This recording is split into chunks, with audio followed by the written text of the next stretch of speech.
Hello my dear guys, ഇന്നിതാ നല്ല മഴക്കാറൊക്കെ ഉണ്ട്. ഇത് പെട്ടെന്ന് കാലാവസ്ഥ അങ്ങ് മാറിയതാണ് കേട്ടോ. ഒരു മഴ പെയ്തായിരുന്നെങ്കിൽ എന്ന് ആഗ്രഹിക്കുന്ന ഞാനാണിത്. അപ്പം ഉണ്ടടാ മഴ ചാറാൻ തുടങ്ങി കേട്ടോ. പിന്നെ കുറച്ചു നേരം കഴിഞ്ഞപ്പോൾ അത്യാവശ്യം നല്ല മഴ പെയ്യാൻ തുടങ്ങിയിട്ടുണ്ട്. അപ്പം ഞാനങ്ങ് അർമാദിക്കുകയാണ് ഗായ്സ്, അർമാദിക്കുകയാണ്. എനിക്ക് നല്ല സന്തോഷമായി. പക്ഷേ അത് കഴിഞ്ഞിട്ടുള്ള പണീനെ പറ്റി ഞാൻ ആലോചിച്ചില്ല ഗായ്സ്. നമ്മളെ റൂമിൽ ഷീറ്റ് പൊട്ടിയെടുത്ത് ചേട്ടൻ പ്ലാസ്റ്റിക്കിൻ്റെ ഷീറ്റ് ഇട്ടിട്ടുണ്ടായിരുന്നു. അതുകൊണ്ട് ഉള്ളിൽ വെള്ളം വീഴില്ല എന്ന് വിചാരിച്ച് ഞാൻ പൊട്ടത്തിയായി. ഉള്ളിൽ വെള്ളം വീണു. ചൂടായതുകൊണ്ട് ബെഡ് താഴെട്ടായിരുന്നു ഞങ്ങൾ കിടന്നുകൊണ്ടിരുന്നത്. ബെഡൊക്കെ നനഞ്ഞു ഗായ്സ്. പിന്നെ വേഗം ബെഡൊക്കെ എടുത്ത് കട്ടിലിട്ട് ബെഡ്ഷീറ്റൊക്കെ വിരിച്ച് സെറ്റാക്കി കേട്ടോ, കൂടുതൽ നനയുന്നതിൻ്റെ മുന്നേ.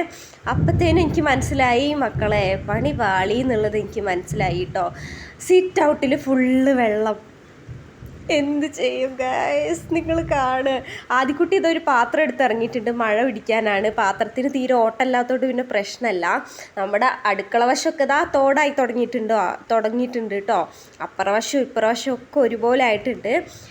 പിന്നെ നോക്കുമ്പോഴാണെങ്കിൽ മഴയും നിന്നു. എനിക്കുള്ള പണി തരാൻ വന്ന മഴ പോലെ ആയിപ്പോയി ഗായ്സ്. എന്നാലും കുഴപ്പമില്ല, ഈ ചൂടത്തൊരു മഴ കിട്ടിയതിൻ്റെ ആശ്വാസം അങ്ങനെ വിചാരിച്ച് ഞാൻ സമാധാനിക്കാൻ ശ്രമിക്കുകയാണ് ഗൈസ്. എന്തിനു വേണ്ടിയായിരുന്നു എന്നാണ് ഞാൻ നിങ്ങളോട് ഈ എക്സ്പ്രഷൻ ഇട്ട് വാരി വിതറി കൊളാക്കിയത് കേട്ടോ. പിന്നെ കടല കുറച്ചുകൊണ്ട് നിൽക്കുകയാണ്. കടലെങ്കിൽ കടലായി തിന്നതിൻ്റെ സങ്കടം ഞാൻ കടിച്ചമർത്തട്ടെ ഗൈസ്.